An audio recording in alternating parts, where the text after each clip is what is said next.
Trading at record highs, Nvidia's market cap is nearing $4 trillion, overtaking Microsoft. And Dan Ives, Wedbush Securities Managing Director and Global Head of Technology Research, predicts it won't stop there. And I think investors are starting to recognize we haven't even seen the biggest growth driver yet of AI, not just on enterprise and the use cases, but on the consumer side and ultimately autonomous and robotics.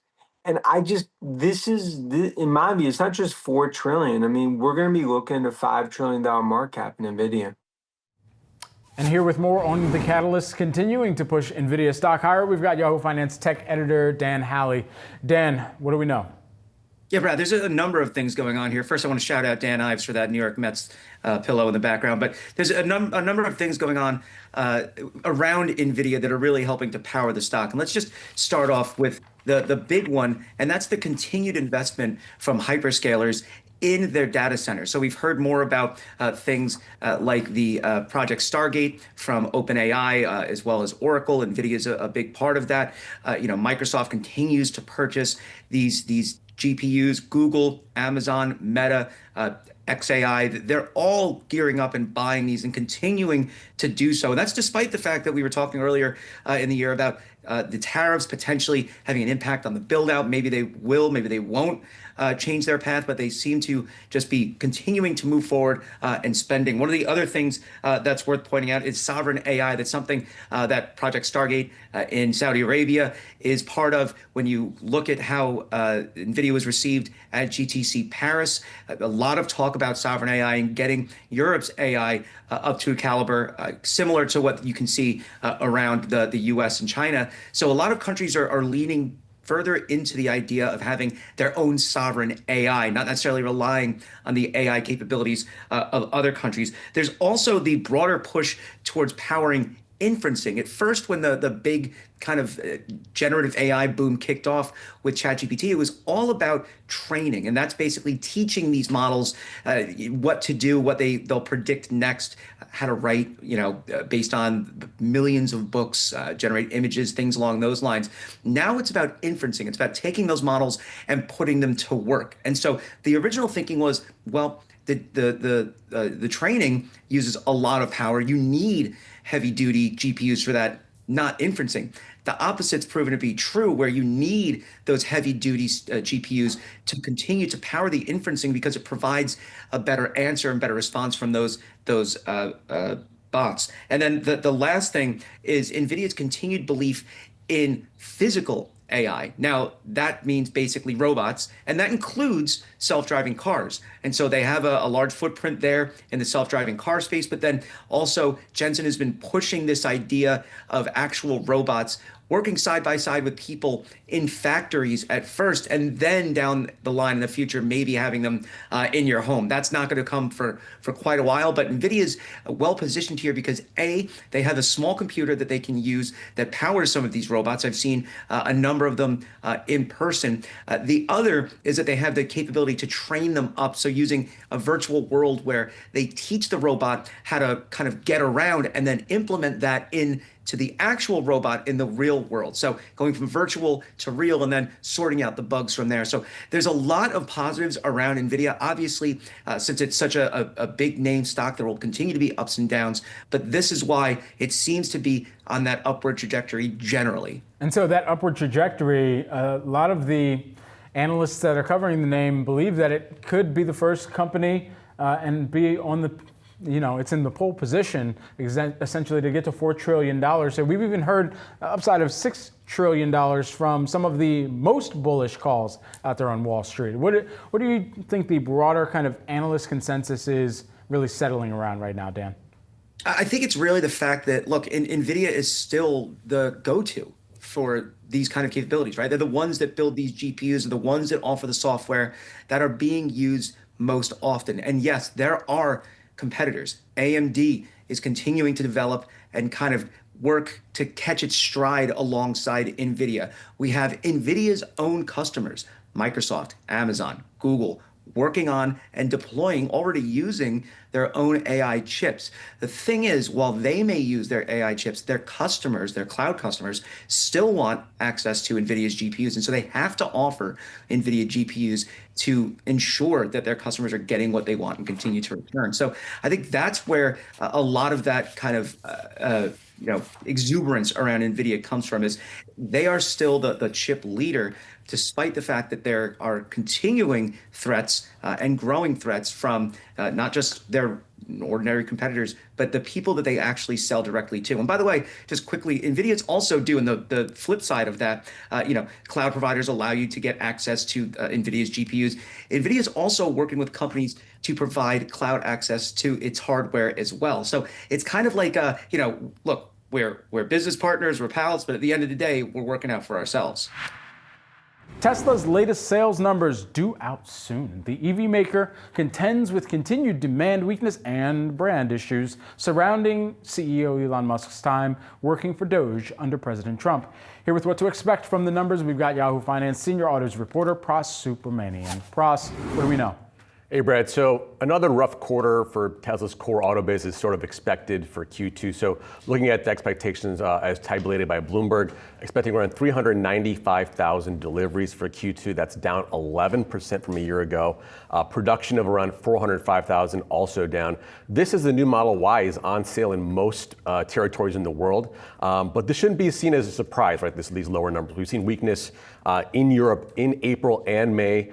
Also weakness in the US via registration data, which is sort of a proxy for sales. So, you mentioned that Musk is now away from politics. He's sort of gotten back to his quote unquote main quest. Will people forget about his foray into politics? I don't think so. It's still kind of fresh right now. He's still tweeting about a number of things like that that are not germane to the auto business. But, look, most of Wall Street is bulled up on the robotaxi test, right? That's happening right now in Austin in a very limited nature. If that goes well, if we see more of those cars on the road, maybe that'll help the bull story. Because the stock is not doing so bad compared to how bad deliveries have been in Q1 and potentially in Q2. And at the same time, you've got Tesla's head of manufacturing, Omid Afshar, has reportedly been fired by CEO Elon Musk. Yahoo Finance reached out to Afshar and we received a bounce back. Afshar reports directly to Musk and just this week thanked him on social media for, quote, pushing us all in reference to Tesla's robotaxi launch. Pras, what do we know and how close was Afshar to Musk? So Afshar was potentially sort of brought on in the company. This is according to Walter Isaacson's book on Musk. Brought on in the company, a favorite of Musk's, was in his sort of CEO office as almost a de facto chief of staff. And then because he trusted him so much, he expanded his role. In this case, oversaw the development of the Austin plant, which is a big deal. So kind of had a manufacturing title there, but he's still mostly reports directly to Musk, and he was like a Musk favorite. So seeing him sort of drop in the reporting, I think Forbes reported that he actually was fired by Musk. And it's sort of in line with seeing the weakness in the auto biz. Is that possibly why, or did Afshar leave on his own? Unclear, because obviously Tesla does not respond to media requests. And I emailed Omid earlier today, got that bounce back that said the email is no longer active, meaning it was at one point, not anymore.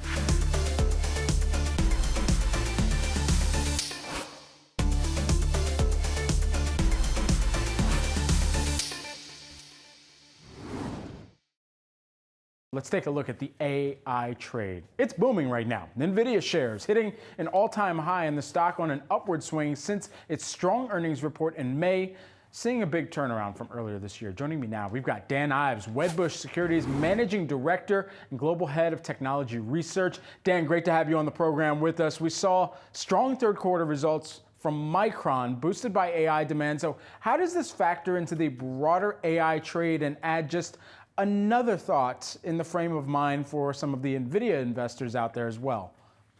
I mean, there's one chip fueling the AI revolution, and that's Nvidia. And I think investors are starting to recognize we haven't even seen the biggest growth driver yet of AI, not just on enterprise and the use cases, but on the consumer side and ultimately autonomous and robotics. And in my view, it's not just 4 trillion. I mean, we're going to be looking at a $5 trillion market cap in Nvidia. And so at what point, what's the kind of modeling and the time frame that you're kind of anticipating that could come to fruition? Street's still underestimating growth longer term, I think by 15 to 20%. That could be conservative. I think when you actually see the dynamics playing out today, remember they took China basically out of their forecast. And if you have any trade deal, a big chip on the table is Nvidia, and I believe they're not going to hand that business on a silver platter to Huawei. So I think right now investors are starting to recognize the growth opportunities for Nvidia, and we've talked about it, demand to supply 10 to 1. And so, as we're thinking about that, and you mentioned China, one of the major factors within any type of trade deal is going to be IP, that intellectual property. What is the likelihood that we see an outcome on the intellectual property front that is favorable for Nvidia, and what does that do in terms of unlocking some of that addressable market? I think probably less for Nvidia from an IP perspective. I think the bigger issue from an IP, especially a lot of the software players, that's been the big issue when it comes to China. But look, there's a give and take here. And the reality is that Jensen wants that business back. He's talked about it. And, when you think about it, 8 billion a quarter, but eventually that could be 10, 12 billion a quarter. But China, they know that there's only one chip in the world fueling AI revolution. That's the godfather of AI, Jensen Nvidia. We've heard some really strong calls for even $6 trillion market caps for Nvidia here. What is, you think, the critical kind of checklist in order for us to get to that point? I think checklist is, and just take all the geopolitical out for a second, but I think first it's the use cases that are now exploding. And we're seeing that in the hyperscale and Microsoft, of course, names like Palantir, which continues to be one of our top names. Then it's the consumer piece, everything Zuckerberg and Meta's doing, what we're seeing with Alphabet and others, because that's a whole nother leg to the stool in terms of the consumer side. And then the holy grail, autonomous, robotics, humanoids, that's not even being factored in here today. And so you mentioned a few of the other themes that I wanted to get to as well here. You, of course, are tracking Palantir and another name that's seen new record highs. What do you think is really contributing to the mindset around the trading and the thesis for Palantir right now? Look, I mean, they hate it at 20, despise it at 70, call it expensive at 100, right? I mean, now the bear is 145 because, as we always say, they can't find AI in the spreadsheets when they're in hibernation mode. Palantir, we view as $1 trillion market cap next 2 to 3 years. There's no company from a software perspective that has what they have. And I think now, as they go further and further after the enterprise, as sovereigns go down the AI path, this is just the beginning of what's going to be a golden age of Palantir. And I think, look, is it expensive today? Of course. But if you look out 2, 3, 4 years, I mean, we're going to be talking about one of the most transformational companies in the world. And so within that transformation, they also might need to see a transformation of their own that you started to allude to there. And I just want to hit on that because they often talk about how much their contracts are intertwined with government entities. To what extent do you think we see that start to accelerate towards large enterprises with large recurring run rates as well? Yeah, and look, that's been a huge part of the valuation uplift that we've seen over the last 18, 24 months, because now more and more they're an enterprise play. Government never really get a multiple, just given the nature of contracts. Now in the enterprise, there's no AI bake-off that Palantir is not front and center. Either they won or they're going to be at top of the list.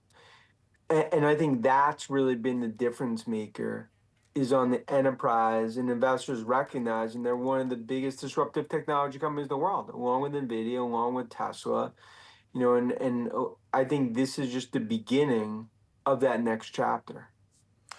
While we have you here as well, we were taking a look at one of your other notes, specifically around Microsoft right now, and it's amazing and kind of befuddling sometimes how it's not the sexiest stock out there, yet it continues to show how it is a powerhouse that can chug through any environment here.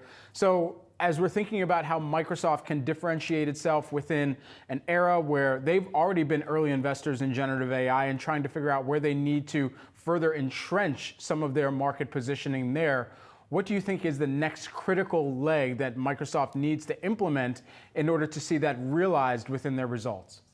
Yeah, great question. I think it's look, the commercial cloud business, Azure, the AI stack. I mean, this is right in their backyard. Look, if you, of course, Amazon, Google, they're going to continue to have success, but no one understands it better than Nadella. And I think that is something the street is still underestimating. We talk about 25 billion incremental growth into next year. The street's not even factoring in. And that's why I always say, like, this is a name, if you look at it, traditional glasses of an old Microsoft, that's not just the way to think about it. You have to, when you look at names like Microsoft, IBM, Oracle, these are transformations that are happening today in terms of the install base and the AI stack. And that's why these stocks are doing what they're doing. Within that, we also know that up against Google and their own cloud product, and then additionally against Amazon and AWS, what type of market share, not shifting, but stealing of that market share, are you seeing in terms of the jousting between these three major players on that cloud front? Yeah, I mean, to put it, look, if you think Amazon, let's say 6 or 7 of every 10 deals, right? They essentially, from a cloud perspective, because they were first mover, basically owned. And now, as you think about more and more customers move into AI, move into the stack, think about that 7 of 10, it's kind of reversed. I think Microsoft, 7 of every 10 cloud, from a hyperscale perspective, they're winning. That's the difference. It's kind of been reversed. No, Jassy is clearly going after, it's going to have success. Google and Curry and what they're doing as well. But Brett, this is Redmond's backyard in terms of the enterprise. And I think that is why they're so successful, because these are install-based customers and they have the full stack from 365 to Azure to Copilot. Dan, just lastly, while we have you, and I got to be brief, just going to throw it out there. Cybersecurity in the age of geopolitical conflict, how much more do you think that gets the mind of investors, considering what we've watched play out over the last several weeks here? And, oh yeah, by the way, we still have a deadline that's looming on the tariff policy front as well. Just another talent for CyberArk, Palo, CrowdStrike, Zscaler. Even when you talk about retaliatory, we saw that with Iran, or retaliatory cyber toward U.S. Israel, it benefits cybersecurity companies. That's why it's going to continue to be, I think, probably the biggest outperformer within broader tech. And that's why we also have a bunch of cybersecurity in our IVES AI 30, because that's the second, third derivative of AI. And then, Dan, just lastly here, because, and I do want to get to our next guest, who is sitting on set with me. And one of the questions that he slid me, Thomas Hayes, who I'm sure you know well as well, he slid me a question saying there's 10-to-1 demand to supply for Nvidia on the chips front. Do we need more progress on fabrication, especially considering TSMC and Intel right now, to help fulfill some of that demand? That's a great, and he's great, and that's a great question. It's true. I mean, because ultimately you need more supply, you need more production. The problem is, like, look, Intel, I mean, they're stuck in that right lane, 45 miles an hour in a minivan, right? Like, so that's part of the problem. But it's a demand supply issue. Demand's not the problem, it's supply.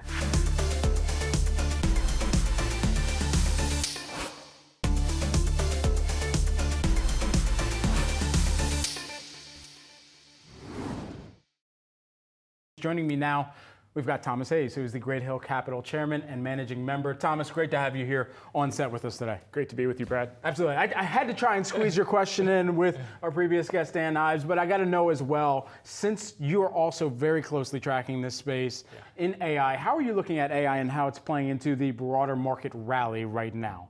Yeah, look, I think Dan is spot on. The demand exceeds supply by 10-to-1, and that's the issue with Nvidia right now. Their business model depends on the kindness of strangers. So Taiwan Semiconductor has limited their revenue growth each quarter to $4 billion because that's all they can fulfill. So for the next phase of Nvidia's growth, you need to see those fabs get finished by Taiwan Semiconductor to increase capacity. And I think the dark horse that no one's paying attention to, you've seen a stealth rally in Intel 45 miles an hour in the slow lane, 10% plus this week. And I think part of that is Lip-Bu Tan is cutting staff. I think the other part is they're the only game in town with fabs at the 10-yard yard line ready to spike the football and the touchdown. There are chips being tested on their fabs, and I think if they can be a part of that supply solution to Nvidia and others, that could be kind of a dark horse. So while you see maybe Nvidia double, if Intel gets it right, it could be meaningful. You know, that also raises a similar question that we had brought up in our previous conversation with regard to how many of those chips will be able to be shipped to other parts of the world if so much of the money that's helped Intel get to this point has really been prioritized at bringing up and scaling up production here in the US. Yeah, well, I think once they get that production set, I think the sky's the limit as far as global demand. And I don't think they need to be best in class. I think there's going to be so much unlimited demand that anyone that can produce, even second tier. That's a weird call to say, hey, just be mediocre in class. By the way, that's my base case with Intel, is they are the leader of mediocre chips. And by the way, as they bring this capacity online with Lip-Bu Tan, he did unbelievable things at Cadence Designs. That was a multi-bagger. No one's better. He's going to fix it. They're going to be part of the solution. It's going to help NVIDIA. It's going to help Intel, et cetera. And it's going to help boring, normal businesses that implement AI, which Dan alluded to, which is going to be huge, which no one's looking at right now. Right now, you think AI, you think Mag 7, you think Palantir, you think NVIDIA, but the big beneficiaries are also going to be real businesses. What needs to continue to take place or transpire within business spending towards AI to really continue to allow the AI trade to keep its foothold on this market and be the kind of core barometer of the investment psyche, if you will? Yeah, it's really interesting because you see the Mag 7, and there's like a good news is they're benefiting from the AI trade. The bad news is their earnings growth is collapsing because they are doing all this CapEx. So Q1 of this year, earnings growth in Mag 7 was 27%. Q1 of next year, 2026, earnings growth is going to be 10.2, but the multiples have not really compressed. No. Then you take the unmagnificent 493, all the boring companies that are going to benefit from these technologies in terms of implementation, their earnings growth was negative. It's going to be 10.3%, and the multiple is meaningfully lower. So I think there's a lot of unexpected AI opportunities. If you take Brad Jacobs, for instance, he does all these roll-ups. QXO, where he buys boring businesses, building supply companies, et cetera, and he goes in and he doubles EBITDA with technology. He's a huge implementer of these technologies in boring businesses. GXO Logistics, they're one of the first businesses using humanoid robots to help move the stuff in the different distribution centers and warehouses. So it's pretty wild. I've got Brad Jacobs' book on my desk. Thank you for sending that, Brad, by the way, from one Brad to another. Just lastly on this topic here, because we're going to discuss a range of topics throughout the morning here, but as you think through the leaders of the tech rally right now versus the rotation that we could see, names that have been underappreciated, where are those parts of that trade? Yeah, I think, the market's going to continue to push higher for the next 4 weeks. Why? Partially because of global liquidity is back at an all-time high, partially because earnings expectations are really low. They've taken them down from 9.3% to 4.9%. So that's going to drive the bust. Mag 7 is kind of back up to the top of the range despite earnings growth deceleration. So I do think as you kind of stabilize after we make those new highs and everyone gets euphoric and tech's got to push it up because of the weight in the indices, I think that second half of the year where you're going to benefit is the unmagnificent 493.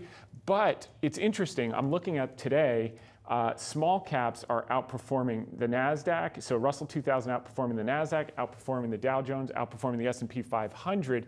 That is the small cap index is the most shorted in history right now.